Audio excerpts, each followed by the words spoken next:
आदाब, नमस्कार। मैं हूं मोनिश सनवर और आप देख रहे हैं मुंसिफ टीवी की खास डिबेट शो बड़ी खबर।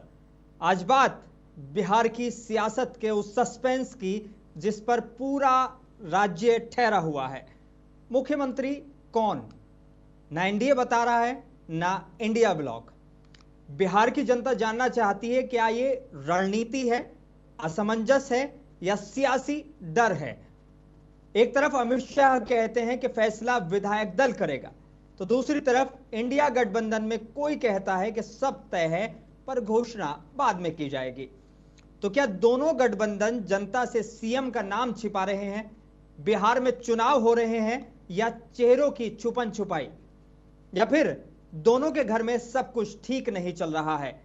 बिहार की सियासत में चेहरों की राजनीति हमेशा बड़ी रही है, लेकिन इस बार दोनों तरफ चेहरा ही गायब है, चालें चालू हैं। नीतीश जी का नाम लेकर बीजेपी चुनाव लड़े या नहीं, यह भी रहस्य बन चुका है। ब्लॉक में तेजस्वी कांग्रेस की खींचतान सबके सामने है। आज की बड़ी खबर में करेंगे वही सवाल जो जनता पूछ रही है कि सीएम का चेहरा कौन, या फिर सब सिर्फ कुर्सी का खेल है, क्योंकि जनता अब नारे नहीं नाम चाहती है। हमारे साथ हैं, जुड़ेंगे आरजेडी के प्रवक्ता आरजू खान, वीआईपी से हमारे साथ प्रिया सिंह है, इस्तकबाल है आपका। हमारे साथ कांग्रेस, हमारे साथ और भी दो प्रवक्ता जुड़ेंगे। कुमकुम हमारे साथ जुड़ी हुई है, कुमकुम राज भारद्वाज, भाजपा प्रवक्ता, आपका भी इस्तकबाल है। मेरे साथ और भी प्रवक्ता जुड़ेंगे, मैं आपको सभी वक्त पर इंट्रोड्यूस कराऊंगा। लेकिन कुमकुम, सबसे पहले आपके पास सवाल, और सवाल बड़ा अहम हो जाता है जब इस तरह की चीजें देखने को मिल रही हो, जब आपकी तरफ से लगातार कहा जा रहा हो कि हम जो है नीतीश कुमार के नेतृत्व में चुनाव लड़ रहे हैं। बीजेपी कह रही है कि चुनाव नीतीश कुमार के नेतृत्व में लड़ा जाएगा, लेकिन सीएम का फैसला विधायक दल करेगा। तो क्या पार्टी नीतीश पर भरोसा नहीं करती? क्योंकि आपकी पार्टी का चेहरा कौन है, यह जनता से क्यों छिपाया जा रहा है? क्या बिहार में सीएम सरप्राइज पैक आने वाला है क्या?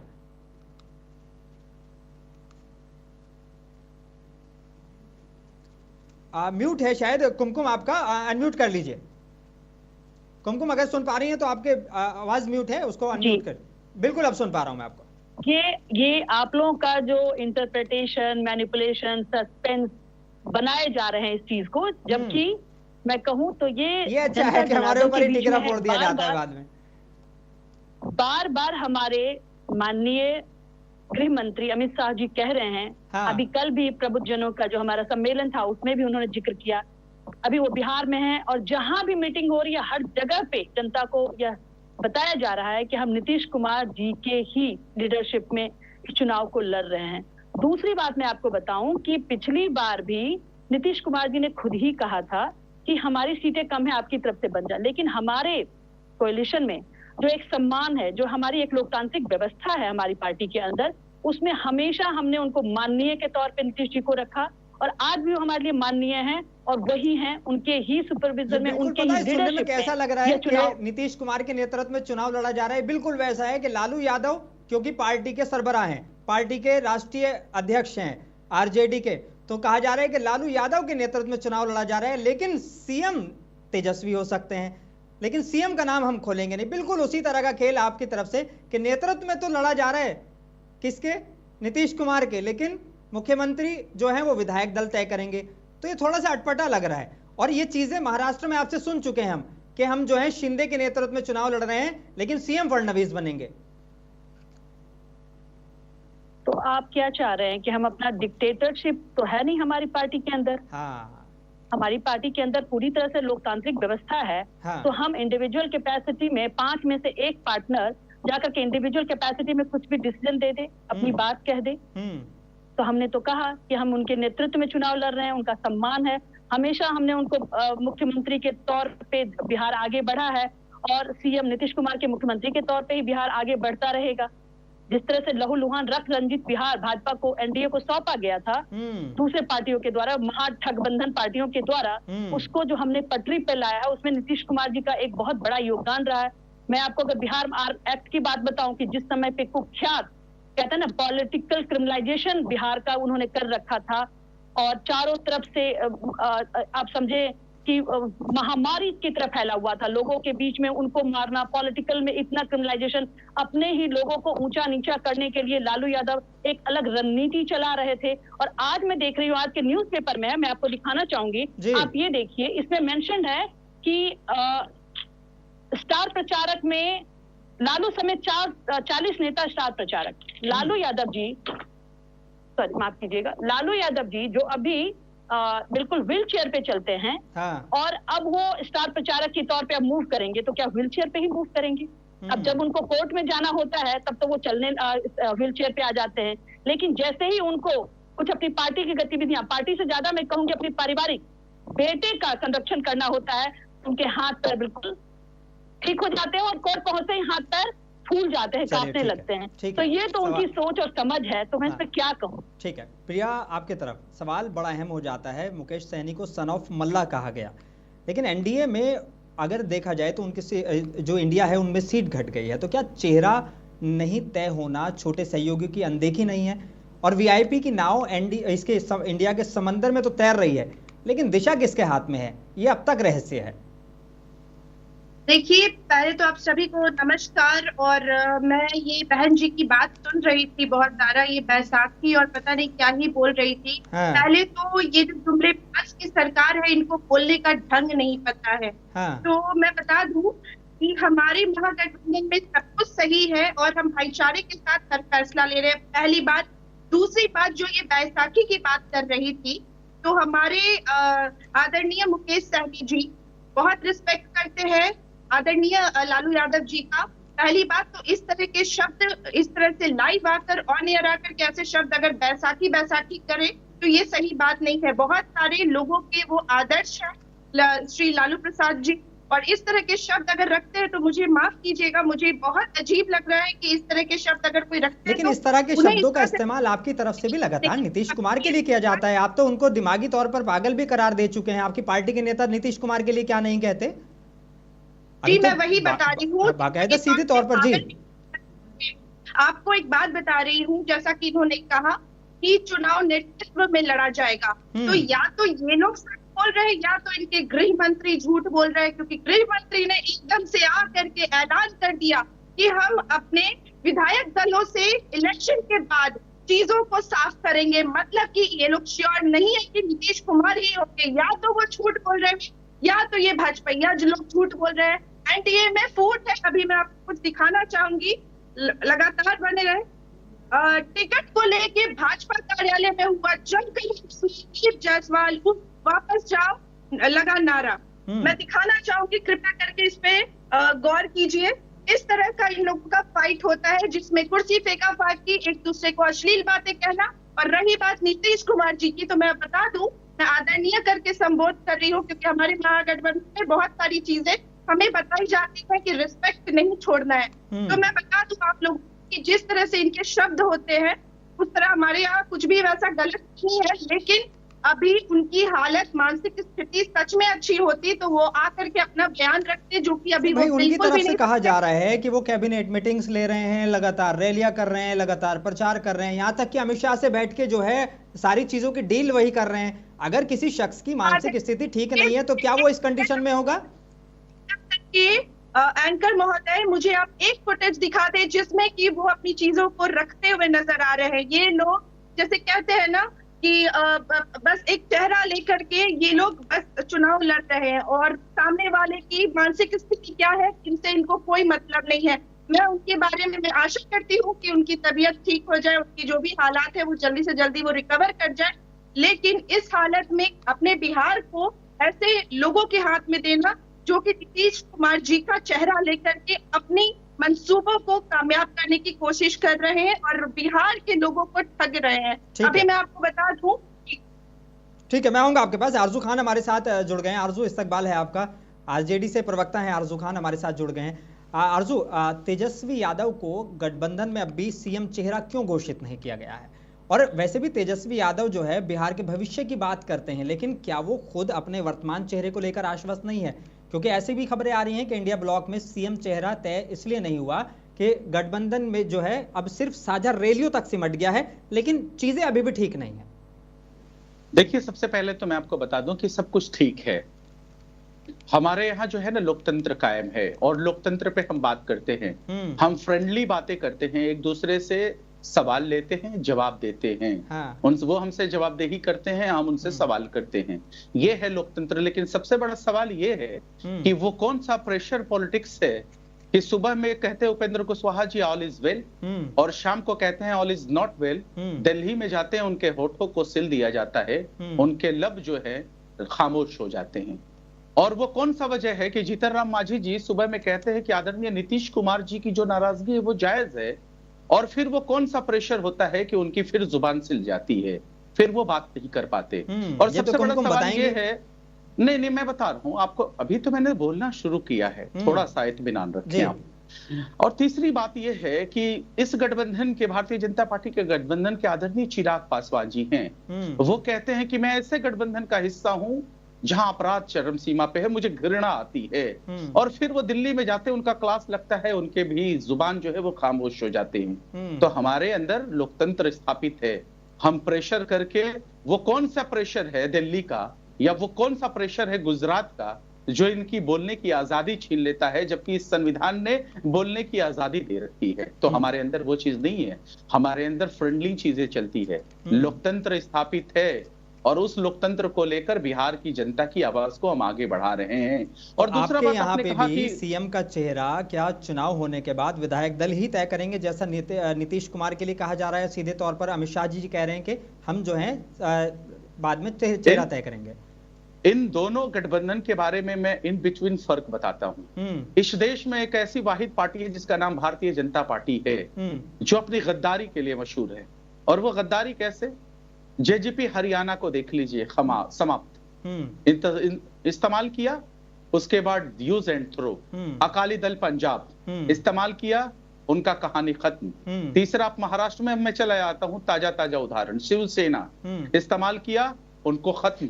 एकनाथ शिंदे के नेतृत्व में चुनाव लड़ा, मुख्यमंत्री बनने की बात कही, उनको खत्म। शिवराज चौहान नेतृत्व में बात कही लड़ने की, उनको कर दिया खत्म। तो हमारा इस तरीके का गठबंधन में आप एक भी चीजें नहीं दिखा सकते हैं, ये मैं आपको आश्वस्त कर देता हूं। ठीक है। तो हम ये नहीं कहते, और लास्टली ये भी हम नहीं कहते हैं, ये हमारा विधायक दल का बैठक तय करेगा।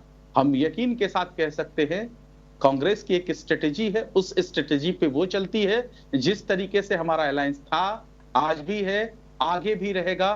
2025 के बाद महागठबंधन का मुख्यमंत्री बनेगा, इस प्रदेश का गरीब, वंचित, शोषित अकलियतों की बात करने वाला मुख्यमंत्री बनेगा। कुमकुम, बहुत सारे इल्जाम, जिस तरह की बातें रेगुलर चल रही थी, और वो साफ तौर पर कह रहे हैं कि ये तो अपने सहयोगियों को ही खा जाते हैं, और शायद यही नीतीश कुमार के साथ होने वाला है, इशारों में। दूसरा कुमकुम, सब बड़ा सवाल, क्या बीजेपी दो चेहरों की रणनीति चल रही है?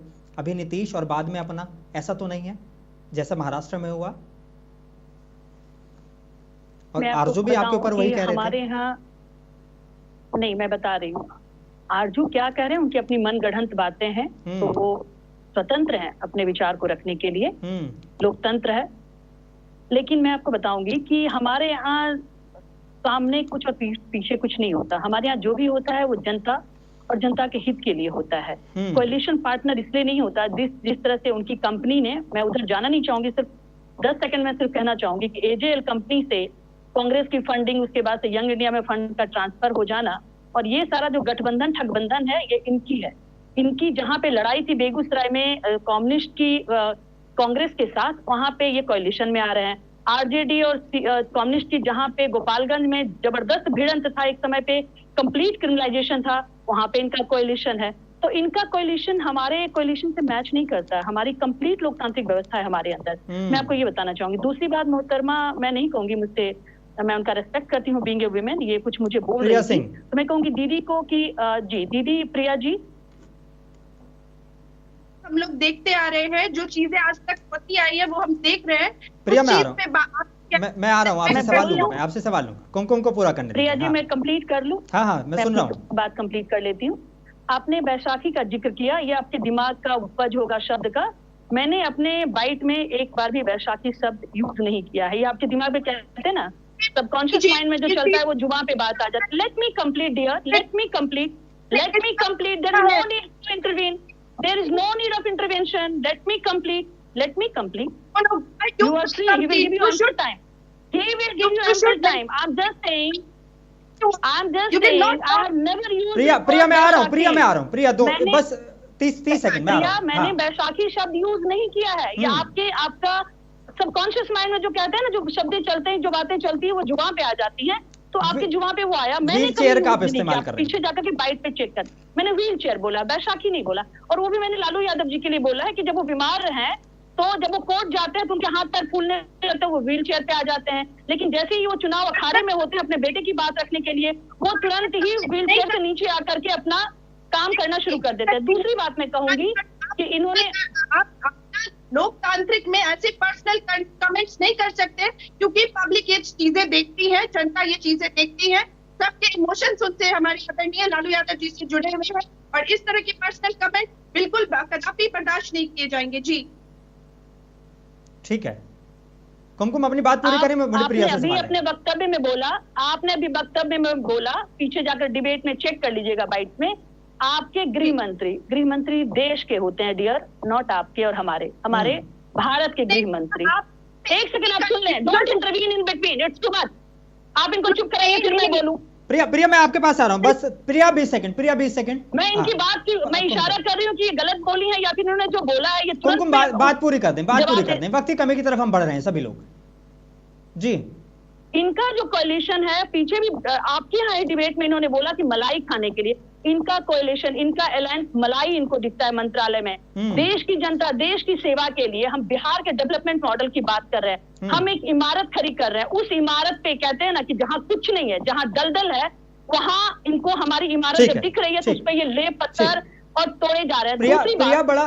प्रिया बड़ा अहम सवाल उन्होंने खड़ा कर दिया, और इसी तरीके के इल्जाम भाजपा के और कई बड़े नेता आपके ऊपर लगा चुके हैं कि वीआईपी पार्टी को जो है, ये उप मुख्यमंत्री की मांग जो की जा रही है बार बार, और जो ये बड़ी सीटों की बात की जा रही है, ये बड़ा मंत्रालय चाहते हैं, कैबिनेट चाहते हैं, उप मुख्यमंत्री चाहते हैं, और ये लोग सिर्फ जो है ऐसे ही नहीं साथ आ रहे हैं, ये सब चाहते हैं मलाई खाना और बिहार को लूटना फिर से और जंगल राज की तरफ ले जाना। जी पहले तो मैं इनको बता दूं कि ये लोकतांत्रिक है, और लोग हर कोई की ख्वाहिश होती है कि वो कुछ बड़ा करे अपने जीवन में, और क्या इनको किसी तरह से भी इनके दिल में ये चीज है कि क्या एक अल्लाह का बेटा हम सबके बीच में एज अ डिप्टी सीएम हम एक चेहरा उभर कर नहीं आए। इनको इतनी तकलीफ क्यों हो रही है? क्या इनके दिमाग में आज भी पुरानी चीजें लेकर ये बैठे हैं? क्या डिप्टी सीएम एक मल्लाह का बेटा नहीं हो सकता? हमारे बीच में एक मल्लाह कोई सवाल नहीं है कि कौन नहीं हो सकता है, कौन नहीं हो सकता है, वो तो सबका मन है, सबको बनना चाहिए। और लालू यादव ने तो बाकायदा कहा था, ममता बनर्जी के लिए उनका बड़ा फेमस कोट है, उन्होंने कहा था कि आपको रेल चाहिए, तो ममता ने कहा था नहीं चाहिए, तो बोले नहीं मिलेगा फिर। यानी कि हर किसी का मन में होता है कि प्रधानमंत्री बने, तो इसमें कोई दिक्कत नहीं है।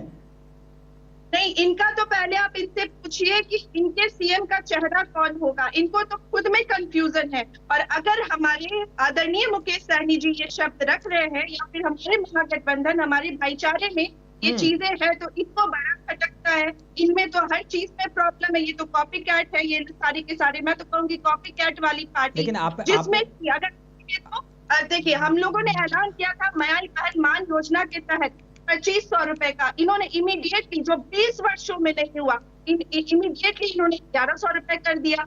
उसके बाद 10,000 लोग महिलाओं को बांट दिया। लेकिन आपके ऊपर एक इल्जाम और लग रहा था कि वीआईपी जो है अभी सिर्फ नाव चलाने तक सीमित रह गई है। जब दिखेगा ना सियासी किनारा और जरूरत पड़ेगी बीजेपी को, तो सबसे पहले बीजेपी की पास जाकर वीआईपी ही बैठेगी। इस तरह के इल्जाम सीधे तौर पर आप पर। देखिए, अगर जो चीजें होनी चाहिए थी वो हो गई होती, लेकिन जिस तरह के इन लोगों की हरकत हमेशा से रही है कि सामने से लोगों को, आज आप बताइए जितने भी लोग आज इनसे जुड़े हैं उनको इन लोगों ने उठा के फेंक दिया। आज मैं इनसे पूछती हूँ कि इनको टिकट मिला क्या? इनको इस बार इनके बीजेपी ने टिकट दिया, इनके एनडीए ने टिकट दिया, इनके जिसका इतना ये नारा लगा रही है कि उन लोगों ने इनको टिकट दिया। फिर आपसे सवाल पूछ लेंगे कि क्या आपको टिकट मिला?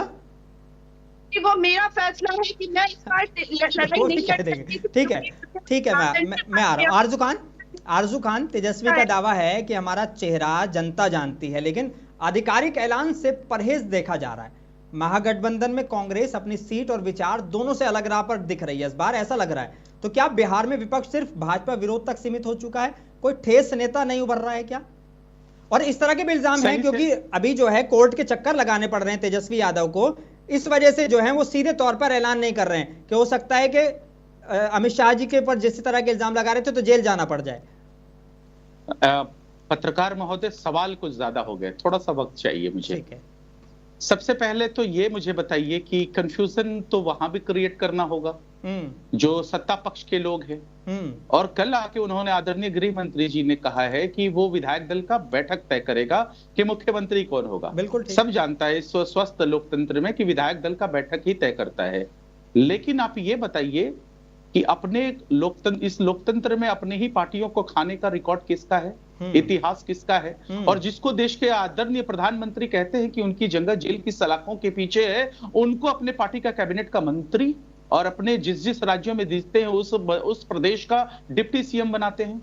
और जहां तक आपने बात कही कि वो चक्कर लगा रहे हैं, मैं कहता हूं उस चक्कर लगाने से कौन रोक रहा है? जो सीबीआई ईडी हेमंत विश्व शर्मा के पास भी जाना चाहती है उसको रोक दिया जा रहा है। वो नारदा शारदा कांड वाले सुधेंद्र अधिकारी के पास जा रही है या नहीं जा रही है? वो छगन भुजबल जी जो जेल की सलाखों के पीछे होने चाहिए, महाराष्ट्र में उनके कैबिनेट का मंत्री बना दिया, उसके यहाँ सीबीआई ईडी जाना चाहिए कि नहीं जाना चाहिए? उनको कोर्ट का चक्कर लगाना चाहिए कि नहीं लगाना चाहिए? तो मेरे कहने का मतलब यही है कि जिस तरीके से सीबीआई ईडी का इस्तेमाल करके भारतीय जनता पार्टी ने या इलेक्शन कमीशन का इस्तेमाल करके इस देश के लोकतंत्र को कमजोर किया है, जिस तरीके से तार किया है ना, कोई भारतीय जनता पार्टी से सीखे। 500 केसेस होते हैं सीबीआई ईडी के, किसके ऊपर होते हैं? विपक्षियों के ऊपर होते हैं। लेकिन कोई भी एक भी जो उनके ऊपर इल्जाम लगे होते हैं उस एलिगेशन में वो जेल नहीं जा पाते हैं, सिर्फ उनको प्रताड़ित किया जाता है मानसिक रूप से। ये है इलेक्शन कमीशन का काम और ये है सीबीआई ईडी का काम इस भारतीय जनता पार्टी के सरकार में।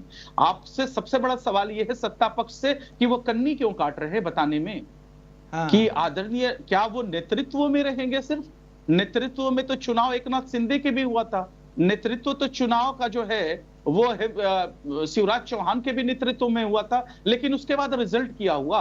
और यहां तो हो रहा है कि भारतीय जनता पार्टी जनता दल यूनाइटेड के अंदर खुद अपने विंग्स को पैदा कर चुकी है। जनता दल यूनाइटेड के लोगों को सिंबल दिया जा रहा है, वो जनता दल यूनाइटेड का सिंबल लिए है, लेकिन उनका मन भारतीय जनता पार्टी में है। किस लिए आपातकालीन बैठक हुई आप मुझे ये बताइए। आपातकालीन बैठक जनता दल यूनाइटेड के अंदर महज 3 दिन पहले होती है, वो आपात स्थिति में होती है। इन मोहतरमा को बताइए। और यही नहीं हुआ, नीतीश कुमार की तरफ से ये एडवाइजरी जारी की गई कि मुझे मुख्यमंत्री का चेहरा भी घोषित किया जाए, लेकिन उसके ऊपर भी नीलबटा सन्नाटा। मैंने तो आपको कहा कि कांग्रेस का ये ऐसा स्टैंड है कि वो अपना क्लियर नहीं करती है, लेकिन स्पष्ट है इस बिहार प्रदेश की जनता ने आपकी तरफ से स्पष्ट है बिल्कुल कि तेजस्वी यादव ही बनेंगे। आप तो क्लियर कर दीजिए। चलिए ठीक है, कांग्रेस नहीं करती, आप तो कर सकते हैं। देखिए ना सूरज को चिराग दिखाने की कोई कोशिश न करे तो बेहतर होगा। इस प्रदेश की सबसे बड़ी पार्टी 2010 को छोड़ दिया जाए तो लगातार इस प्रदेश की जनता ने बनाया है, जो कि जनता मालिक होती है इस लोकतंत्र के अंदर, उस जनता ने बनाया है। और राष्ट्रीय जनता दल को सबसे बड़ा पार्टी बनाया, लीडर ऑफ अपोजिशन को लीडर ऑफ अपोजिशन बनाया। ये भारतीय जनता पार्टी का क्या थोड़ा सा सर, क्योंकि मेरे पास 2 ही मिनट रह गए। जनता पार्टी सिर्फ ये भारतीय जनता पार्टी का क्या जो वैसाखी का सहारा है 20 सालों से, जो विश्व की सबसे बड़ी पार्टी है। मैं आपको बता दूं कि किसकी लोकप्रियता बढ़ रही है, किसकी लोकप्रियता घट रही है, यह चुनाव में आपको पता चलेगा। 14 तारीख को सारा दूध का दूध पानी का पानी हो जाएगा, पहली बात। दूसरी बात, इन्होंने आपातकाल की बात करी, आपातकालीन व्यवस्था। मुझे समझ में नहीं आ रहा कि जिस आपातकालीन व्यवस्था को लेकर के लालू निकले और ये आज कोalition में बिहार को कह रहे हैं कि हमने दोनों आपस में जहां लड़े, जिसकी वजह से मैं इसमें बहुत डिटेल नहीं जाना चाहती, पूरा विश्व जानता है, देश तो जानता है, और बिहार तो इसको एक बच्चा इसको जानता है कि बिहार में सारी लड़ाई बिहार से शुरू हुई। और मीटिंग की बात करी, उनको लगा कि क्योंकि बीजेपी जो है वो सेंध लगा रही है उसमें। मैं वही बात बार बार कह रही हूँ, जो सबकॉन्शियस माइंड में होता है ना, जो अंदर चल रहा होता है। आपातकालीन इनके अंदर वैशाखी, इन्होंने भी वैशाखी शब्द का इस्तेमाल किया। मैंने वैशाखी शब्द नहीं बोला कि हम किसी का वैशाखी ना बनते, ना किसी को अपनी वैशाखी बनाते हैं। आज भी अगर मैं आपको न्यूज़पेपर का दिखाऊं, ये देखिए न्यूज़पेपर का, पढ़ते होंगे शायद न्यूज़पेपर, उसमें ये मेंशन है कि महागठबंधन में नहीं सुलझ सकी सीटों की गुत्थी, वीआईपी नाराज। अब हमने बोला भी कि जब हमारा पूरे सीटों का 243 सीटों का बंटवारा पार्टियों के बीच में हो गया तो जीतन राम मांझी की नाराजगी सुनाई पड़ी। हालांकि मेरे पास वक्त ही कम है, लेकिन आरएलएम प्रवक्ता रजनीश भी हमारे साथ जुड़ गए। माफ कीजिएगा, मुकेश सहनी की नाराजगी आई तो हमने बोला भी, हमारे उप मुख्यमंत्री ने भी बोला कि अब तो हमारे पास कुछ पॉसिबिलिटी भी नहीं है कि रजनीश से एक सवाल ले लेता हूं, फिर मैं एक लाइन कहना चाहूंगी, एक line just allow me to. नैया जरूर उधर है लेकिन मांझी हमारे पास है, खेवनहार हमारे पास है और बिहार की व्यवस्था का खेवनहार भी हमारे पास हो रजनीश तो हमारी जीत तय है। ठीक है रजनीश, सुदृढ़ के ठीक है रजनीश। उपेंद्र कुशवाहा बार बार नीतीश कुमार पर निशाना साधते हैं लेकिन फिर भी एनडीए में बने रहते हैं, तो ये प्रेम है या राजनीति है? उपेंद्र कुशवाहा जी ने नीतीश कुमार पे कहा निशाना साधा? उपेंद्र कुशवाहा जी पूरी तरीके से तन मन से एनडीए के साथ हैं, नीतीश कुमार के साथ हैं और वो पूरी तरीके से उनका पूरा दल बल लगा हुआ है एनडीए को प्रचंड बहुमत दिलाने में। इसमें कहीं कोई दोनों नेताओं में विरोध की बात ही नहीं। यानी कि नेतृत्व में चुनाव लड़ा जाएगा और सीएम बनाने के लिए भी आप तैयार हैं? हाँ बिल्कुल, नीतीश कुमार ही हमारे सीएम होंगे, ये हमारे नेता ने कई बार स्पष्ट रूप से कहा है। अरे जिसके नेतृत्व में हम चुनाव लड़ेंगे स्वाभाविक बात है कि सीएम वही होगा। चलिए ठीक है, मेरे पास वक्त की कमी है। आप तीनों का बहुत शुक्रिया मेरे साथ जुड़ने के लिए और माफी आप सभी से कि मैं और सवाल नहीं ले पाऊंगा, लेकिन रजनीश, आरजू और कुमकुम और सभी का मेरे साथ शुक्रिया जुड़ने के लिए। तो बिहार की जनता जानना चाहती है कि जिस चुनाव में वोट उनके नाम पर मांगा जा रहा है उस राज्य का मुख्यमंत्री कौन होगा, लेकिन सत्ताधारी गठबंधन भी चुप है और विपक्षी भी। वास्तव में शायद पहली बार बिहार में दोनों तरफ के नेता कह रहे हैं कि सीएम बाद में बताएंगे, पहले वोट दीजिए। तो क्या ये चेहरा तय न होना सियासी रणनीति है या सियासी डर? फिलहाल मुझे दीजिए इजाजत, बने रहिए मुंसिफ टीवी के साथ।